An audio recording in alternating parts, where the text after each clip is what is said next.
meeting with some family Magandang members umaga. who lost loved ones in the terrorist attack Jordan by the Hamas Baptist. on October Naku. 7th. And he may also be Sandali. meeting with some first responders Diyan as sa well patay sa while they're in ulat. Tel Aviv. Joe.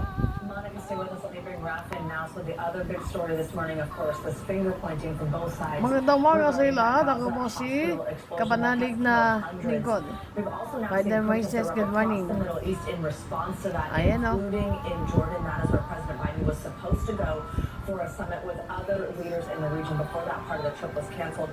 What is the latest about this blast, and what type of evidence do we have about who is responsible? Well, Savannah, it's been more than 12 hours now since that explosion, but the fog of war still hangs very heavily over the Al-Ahli hospital in Gaza City. Here's what we know. In the last couple of hours, the Israeli military has released evidence of what it says is proof that this was a Palestinian Islamic Jihad rocket which misfired. They're pointing to two things. One, drone footage over the hospital, which they say shows that there is no crater outside the hospital. You would expect if this was an Israeli airstrike with a heavy ordnance that there would be some kind of crater. Two, they've released what they are saying is an intercepted conversation between two Hamas officials where these officials seem to acknowledge that this was a misfired Palestinian rocket that caused the explosion. We should be really clear. NBC News is not able to verify either of these Israeli claims. We are not able to get to the hospital ourselves. The Israel-Gaza border is sealed. The Egypt-Gaza border is sealed, so we are not able to verify this ourselves. The Palestinians are adamant that this was an Israeli airstrike. They are saying that hundreds of people were killed.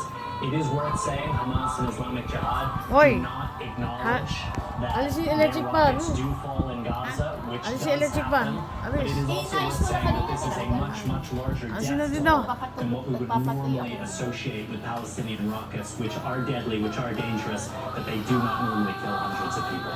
So, Monica, another question is the president expected to submit a $100 billion supplemental funding request to Congress in the coming days that would help Israel. That's according to two people familiar with the matter. What should we expect to be included in that funding, and how likely is it to get through, especially with a speakerless House? Yeah, it's not, is the short answer to that. There's a paralysis on Capitol Hill right now in the House of Representatives that without it, they won't be able to advance much more than what they can do, which is essentially draft this supplemental request where the Biden administration is preparing to ask for something in the ballpark of $100 billion to address several things, including emergency aid for Israel, including continued funding for the war in Ukraine, now, of course, stretching on into its second year, and then also addressing some other domestic priorities, things like U.S. border security.